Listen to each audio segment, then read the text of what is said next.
5 vérités à accepter à l'UFC. Aujourd'hui, je vais réagir au TikTok de Johnny Bones 1987. C'est parti. Commence avec le premier invité. Ramzat sera un champion dominant mais pas actif.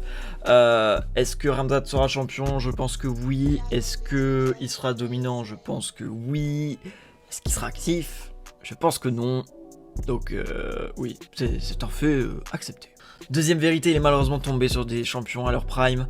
Je suis d'accord, Dustin Poirier, il affronte Rabib à son prime, il est très compliqué à battre Rabib à son prime, enfin impossible à battre, de ce qu'on a vu. Face à Charles Vera, il y avait des ouvertures, franchement c'était plus prenable mais il a pas réussi. Et face à Islam Makhachev, il gagnait à la décision, malheureusement il se fait terminer dans le 5e round, mais il gagnait bien à la décision ce combat-là. Donc oui, en effet.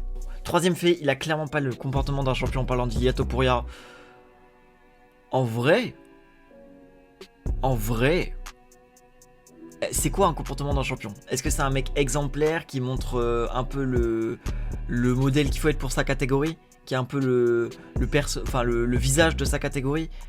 Franchement, en vrai, si, oui et non, parce que il y a encore un peu ce comportement de gamin où il dit qu'il veut affronter machin, qu'il veut faire ça, en gros il dit tout le temps ce qu'il veut. Maintenant à chaque fois qu'il dit qu'il va faire un truc il le fait, mais il fait pas tout ce qu'il veut. Je sais pas si vous voyez ce que je veux dire, mais on va dire que c'est à moitié vrai. En quatrième, ce combat ne devait pas avoir lieu à ce moment-là, et en plus c'est clairement un vol. C'est un vol, oui. Petr Yan prend clairement deux rounds.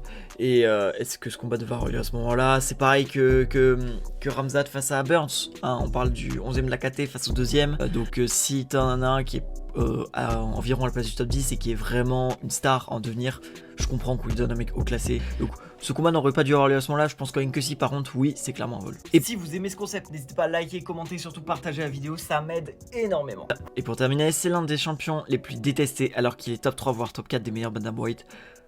C'est vrai. En vrai, on parle français, Aljamain Sterling, la seule chose pour laquelle il est détesté, c'est qu'il a gagné son titre sur disqualification face à Petr Yan.